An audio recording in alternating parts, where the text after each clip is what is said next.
கண்ட எனது தம்பி இதுவரை காணவில்லை.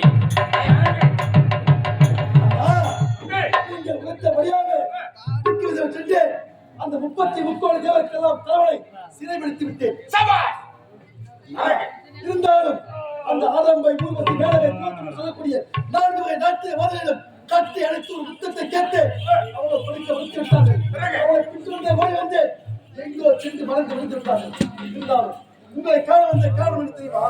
ஆண்டு காலங்கள் உங்களோடு விட்டது. உங்களுக்கும் வயதாகி கொண்டே இருக்கிறது. அதனால் ஏற்ற மனப்பெண்ணை நான் பார்க்க வேண்டும். எனக்கேற்ற மனப்பெண்ணை நீங்கள் தான் பார்க்க வேண்டும். தம்பி, கவலைப்படாது. எனக்கு இந்த சந்தோஷத்தில் திருமணம் செய்ய வேண்டும் ஆசைப்பட்டு விட்டேன். திருமணம் செய்ய வேண்டும். தென் பாரதம் தெரிகிறேன். எனக்கு வட பாரதம் தெரிகிறேன். எனக்கு ஏற்ற பெண்ணை நான் பார்க்கிறேன். வட பாரதம் உனக்கு நீ பார். உங்களுக்கு ஏற்ற பெண்ணை நான் பார்க்கிறேன். நீங்கள் எனக்கு ஏற்ற பெண்ணை நான் பார்க்கிறேன். நீங்கள் செல்ல வேண்டும். நான் செல்ல வேண்டும். வட பாரதம்.